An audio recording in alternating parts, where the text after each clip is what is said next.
Hello, guys, and welcome back to the Rovers Report, where I'm very excited to bring you the first episode of the Rovers Report podcast, where every Sunday, me and Tom are going to sit down and dissect, what's happened in the previous week with Rovers and look ahead to what's going to happen in the next week. I'm very excited to be joined by Tom, as always. How you doing, mate? Yeah, not bad, mate. How are you doing? Yeah, yeah, not too bad, thanks, mate. Rovers ruined another Saturday, and we'll get into that in the Yeah, episode, but. Just for the viewers and the listeners, I'll give you a quick run through of what we're going to go through in this podcast, and then we'll get straight into it. So we're going to start off with a bit of a chat about yesterday's result. Obviously, Rovers losing 1-0 to Aki. Then we'll have a little look at formations. Is Joey Barton being too stubborn with the three at the back? Should we transition into a four? We'll have a little look at the reliance upon Aaron Collins. Look at a bit of the recruitment over the summer. Have the signings worked? And then we'll get into a bit of a mini preview for Exeter City. So yeah, I've given my thoughts yesterday, mate, about how I thought we played. I thought we were very sloppy, and I don't think the formation necessarily worked. But we don't need to speak about the formation just yet. But in general, how did you find the game to be? as you said, mate, a pretty drab affair, to be honest. Incredibly disappointing defeat again at home as well. So it's not quite the fortress men that we had last season. It's just, I guess, I don't want to be disrespectful to Aki, but obviously the ignominy of defeat to Aki always seems a lot worse. When it shouldn't, because they're actually a very good team, have been for the last few seasons in League One. But I just think, obviously, we're going to touch on the formation again, but it's the same square pegs in round holes kind of topic that we've spoken about quite a bit actually over the last few weeks, and that seems to have exacerbated things. I know we have a lot of injuries still, players returning from suspension, but it's incredibly disappointing. Again, it didn't seem that there was much fight. We clearly don't know what our best team is and our best formation, and the fact that we're coming up with this revolutionary 3-4-3 out of the Antonio Conte playbook from 5 or 6 years ago. I'm not entirely keen on that, but we'll touch on that in a bit. Yeah, yeah, I agree, mate. It's strange, isn't it? I think Atkinson. I don't think there's any team that I would put above them as our sort of bogey team. I remember a Mm. few seasons, I think, when we went down to the conference that season. Yeah, I think they beat us 1-0 at home and on a Tuesday night. Oh And God, mate, that was probably one of the worst. shocking, mate. Well, it was probably the worst result ever in the history of the football league because we absolutely battered them, didn't we? I know, mate. And I know I've done a few journeys to the Wham Stadium. And every time you go, you're guaranteed that we're not going to get a result. And you're also guaranteed that you're going to freeze your tits off standing on that terrace. I mean, yeah, they are a bit of a bogey team. But let's just look at it now then, mate, because, there's been quite a lot of talk within the Rovers fan base, on the Bristol Post, and actually from Barton himself about the Rovers formation. And he's actually come out and stated he said that the 3-4-3 formation is what we're going to be playing going forwards. Now, there's many ways you can take that. You could take that as Barton wanted to sort of try and get into the opposition manager's minds, but what you see on the pitch seems to mirror that, and it does seem like we're going to be playing this formation. And for me, from what I've seen so far, it hasn't worked. We'll speak about yesterday first, I think. Two centre backs or out and out centre backs for me yesterday, Kilgour and Thomas, don't particularly fit that mould. I think maybe Thomas could, either one of them could play that central centre back role, but with Yeah. two of them in there, they're not great on the ball. So there's quite a few errors, and it's difficult to get the attack going from the back when you have two centre backs like that. Who just aren't capable on the ball. Yeah, I think it was very much summed up by Thomas nearly blasting the ball into the Blackthorn end after about 20 minutes when trying to play it Straight. back to Belly. Yeah, if you're playing three at the back, the either side of the middleman, those two centre halves need to be not just good defenders, uh, and strong and quick, but also incredibly good on the ball. And Mm, so you have Thomas, who we can, play in the middle, doesn't have to play out from the back as much. He was mostly just passing to the central midfielders, back to Belly or either side of him to the other centre halves. But those two players either side of him have to be centre halves first and foremost. Lewis Gordon is a left back by trade. He's not a centre half. Mm. Um, so you've kind of got like one extreme to the other. You've got Kilgore, who is he's very very big and strong, good in the air, but he can't pass. Mm. And on the flip side, you've got Gordon, who is pretty small, not great in the air, not physically demanding, but you good on the ball. And so it's like a square peg in round holes. I kind of hate banging on about it, but it's true. And we saw that yesterday. And it's just disappointing because I think we could be playing a lot better than we are at the moment. I agree, mate, to be honest. And I think, if you look at the back five, if you include Anderson and Clark in that, I know Harry Anderson did a job for us last year there, but this is something that I'll touch on actually further in the video. But Harry Anderson for me is at his best when he's in that front sort of three or Yeah. the three behind the striker where he has the license to get forward. I just think it's Mhm. a bit illogical to play him there just because he's held back by having to go back and defend, which means we don't see the best of him. Yeah, I think another interesting part of the 3-4-3 formation is the role of the central midfielders.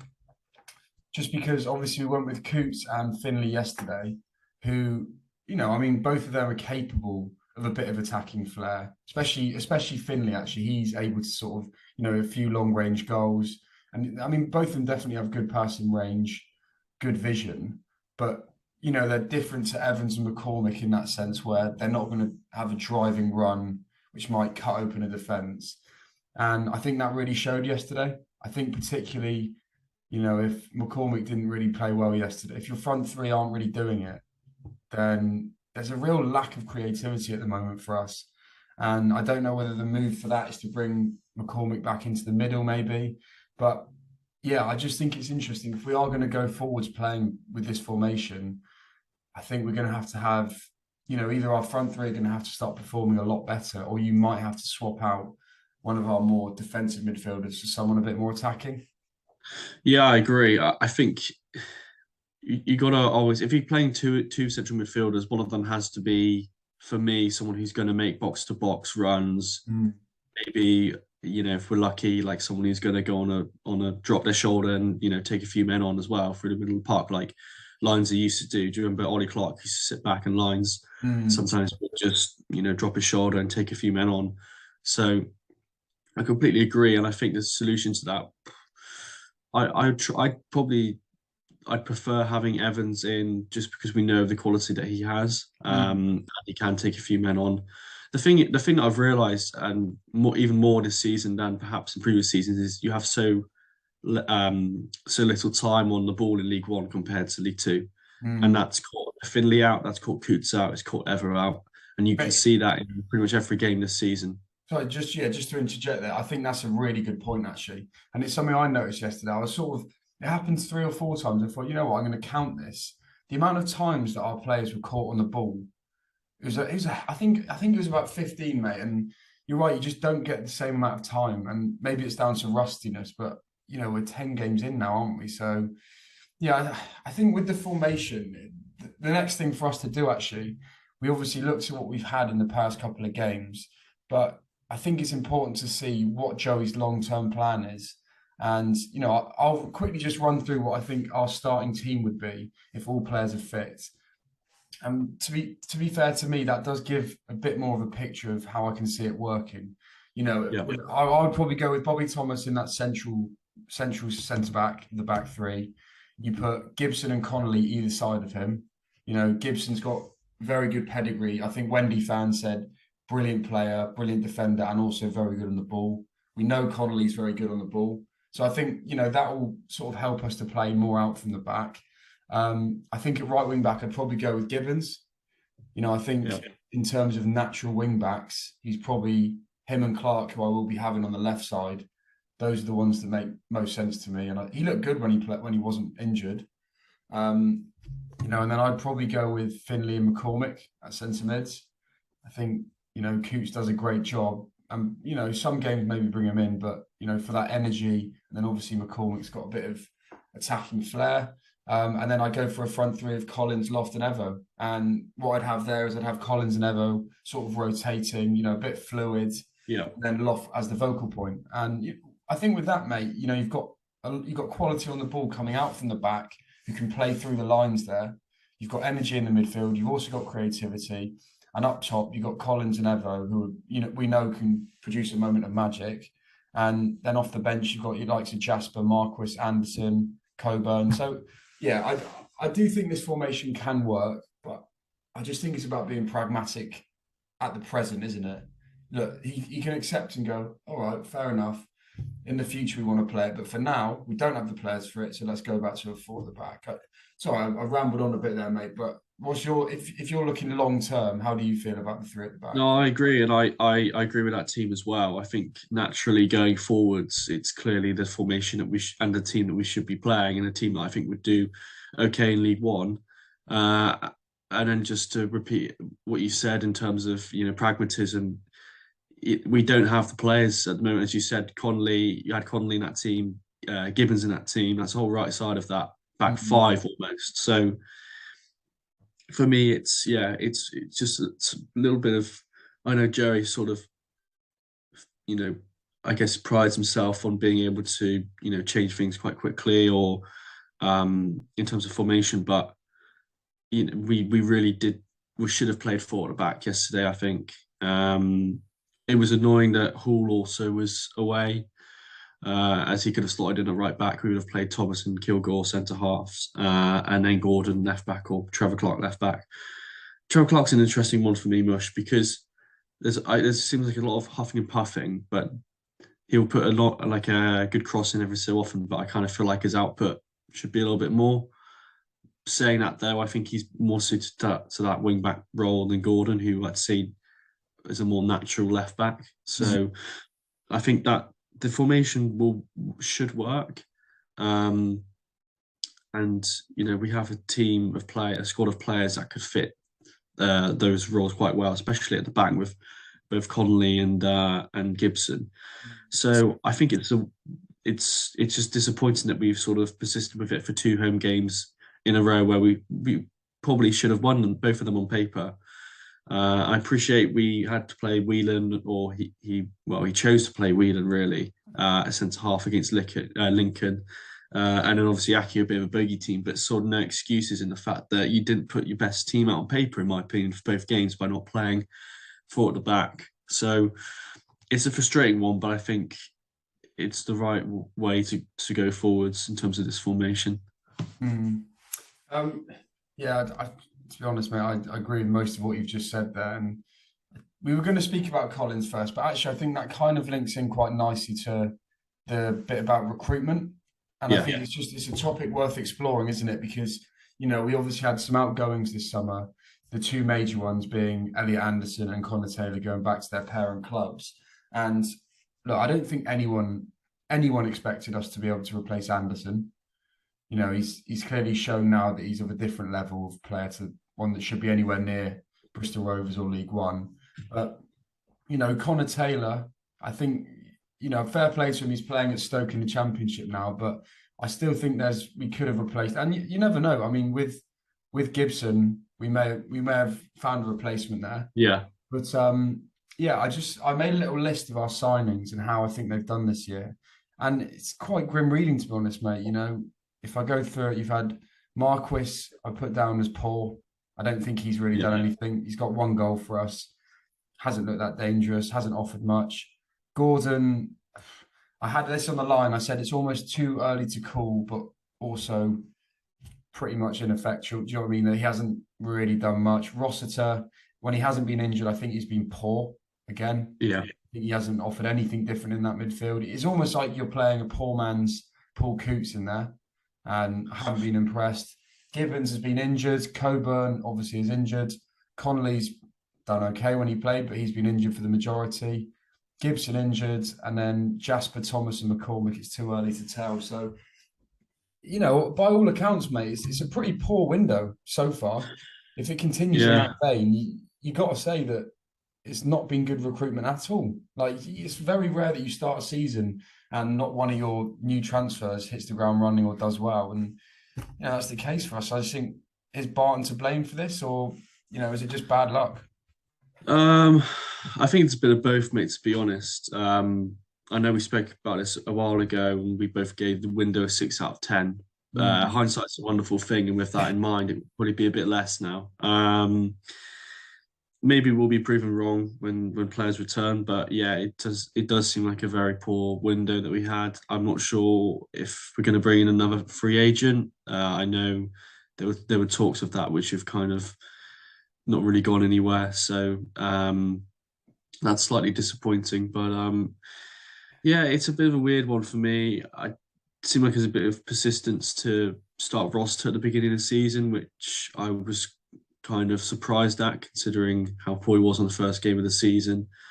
Um, yeah, it's still, I guess, with some of those injured players, it's also very very early to judge. And so I think it's you've got to give Barton's maybe a little bit of the benefit of doubt Mm. um, in that regard. But it's I don't think we made things easy for ourselves in that respect. We left our business way too late. I can understand with Maka with the fee that we paid, etc. That played out over a longer period of time, but it took us a while, and also the fact that Barton said he wanted to sign was it 7 players, and went down to 6, and went down to 5 Yeah. before we even signed some new players. So we didn't help ourselves, and therefore you could say, well, the depth wasn't there to deal with an injury crisis. So um, maybe on reflection, Barton is to blame a little bit more. But it's yeah, I agree with a lot of what you said, mate. It's still fairly early doors. We're not well, we're nearly a quarter into the season, so I guess maybe a third of the season through is 15 games, so maybe better to judge it then. But I'm not too sure, to be honest. I'm not really getting my hopes up with a couple of these signings. Yeah, yeah. I think for me, it's look, if our defenders come back in and perform well, then that will bump up the ratings of the window a bit for me. But I think one area which I don't think it matters about players really coming back. To be honest, we obviously have Coburn to come back. We brought in Marquis and we've brought in Jasper, but I mean the stats make for pretty grim reading, actually, man. I know you've done a little bit about this, but our reliance upon Collins, and you can sort of bring Lofty into this as well. But yeah, I'll get up a little graph which I know you've put together. Yeah. But yeah, whilst I do that, mate, I'll just have a little read over some stats for you. Is that out of our 14 goals this season, Collins has been involved in 10 of them. Lofty's got 4 goals.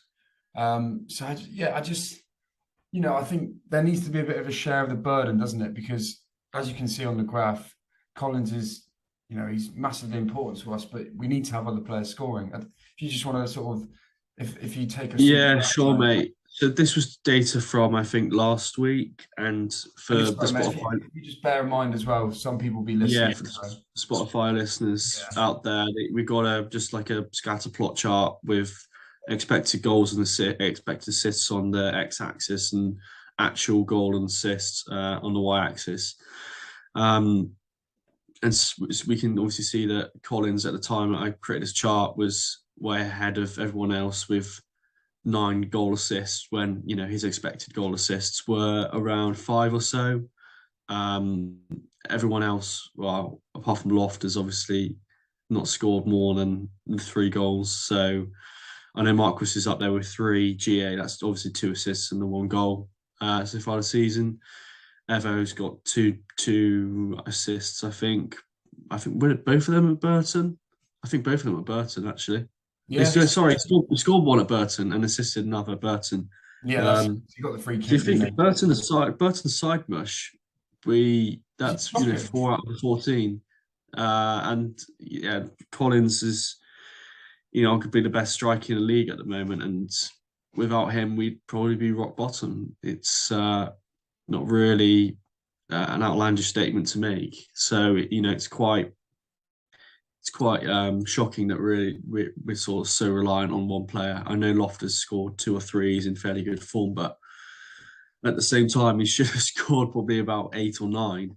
So it's kind of worrying, and also the fact that what happens if, say, a fairly big championship club come in for Collins in Mm. January if he's close to 20 goals, or at least 20 goal assists. So it's we're putting ourselves into a fairly dangerous situation here.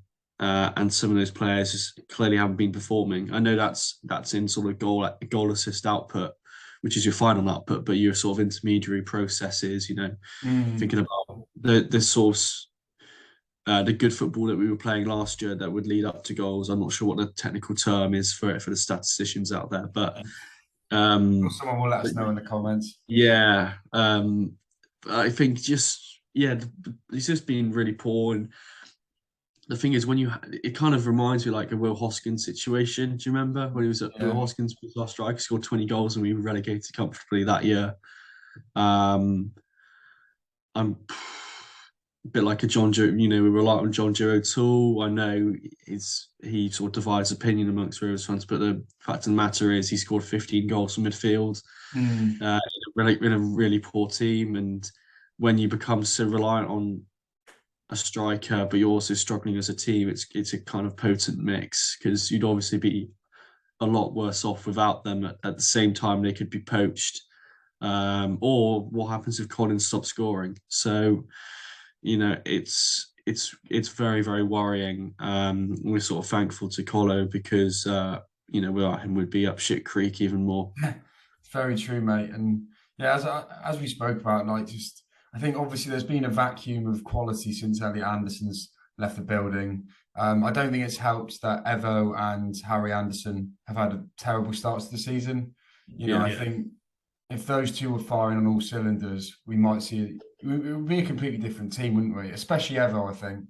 He Yeah. was integral to our play in that final third of the pitch, and to be honest, he's been really lackluster this season. So I think it'll be interesting to see over the coming months whether firstly whether sort of the players' form improves, and then if Jasper and Coburn can come in and offer something fresh, that might just add something a little bit different to us. So yeah, I think we'll wrap up that segment about the reliance upon Collins there, mate.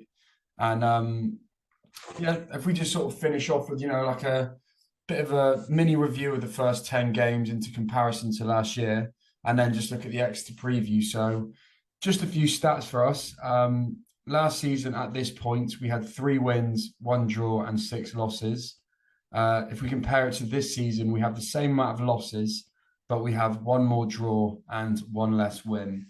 Now, obviously, we've gone up a division, so you'd probably expect a bit of a drop off. But does that concern you at all? Or is that about where you thought we'd be, mate? It does concern me slightly, mate, because I felt even at the start of last season we were sort of losing games or drawing games, but we were the better team playing really good football. This time around, we've been slightly unfortunate, maybe on a couple of occasions. Pompey away springs to mind. Ipswich, we definitely deserved to lose, but at the same time, we had Ever hit the bar, I think, with a shot, and Hull had a really good shot saved. It could have gone the other way. But saying that, as I said, we did deserve to lose. Yeah, it does concern me, mate. And it's sort of the man of the defeats. Like, the defeat against Lincoln was an absolute disgrace of a performance. That was an absolute disgrace. The team that we put out in that game, and the way it was so abject defensively was horrific to watch. And yesterday was just dire. It's not good football, and we deserve to lose, arguably, yesterday. So yeah, it's not even like we can claim bad luck, or I know injuries or whatever, but still, you've got a squad of players that could play, I think, fairly good football in League One. So I think, what do you think? Because I think it's very concerning.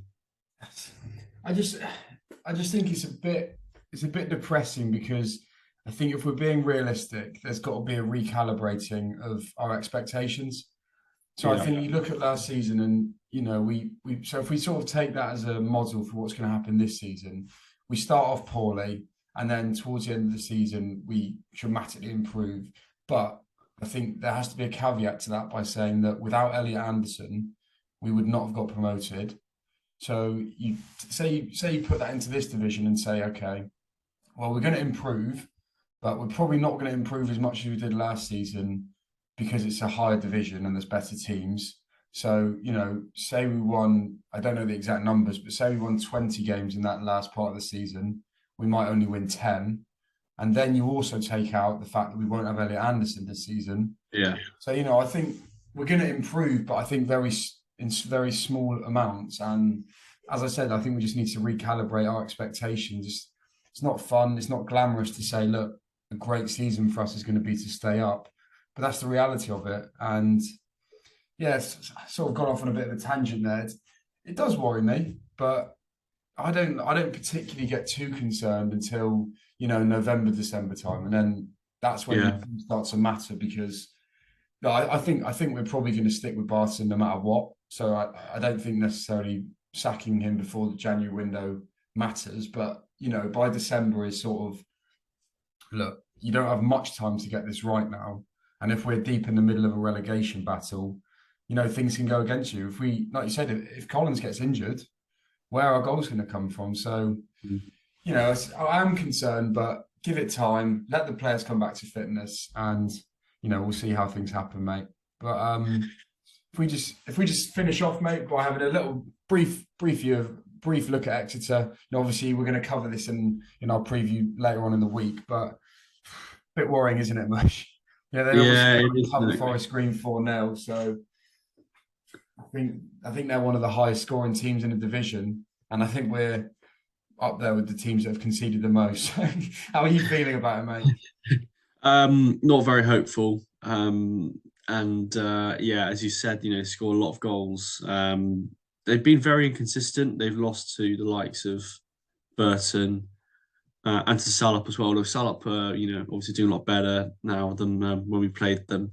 They've beaten some good teams and obviously didn't beat Exeter. They beat Cheltenham away in the cup 7-0 and then lost to them a week later at home in the league. So I think they're a very inconsistent team. They've got a lot of players from their sort of famous academy down there. I don't know what they put in Devonian water, but they produce some very excellent young players for Football League level. Likes of Harry Kite, Archie Collins, Matt J, obviously a captain, has been there for a long time.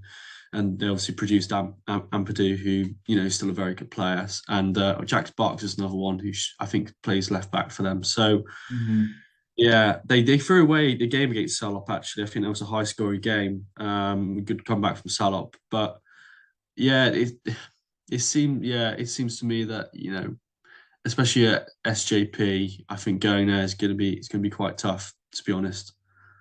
Yeah, mate. I don't want to say it, but I think if we play the same team that we put out the last couple of games, it could be a repeat of last year's result, couldn't it? I definitely see that happening, mate. But I think we'll leave that there for today. I hope you guys have enjoyed the first episode of the Rovers Report podcast. We'll definitely be doing one of these at least every week and hopefully a couple more. If you've enjoyed it, please give it a like. Let us know what we can improve in the comments. Subscribe if you're new around here. And to you, Tom, I say thank you very much for joining me, mate. And I'll catch you later.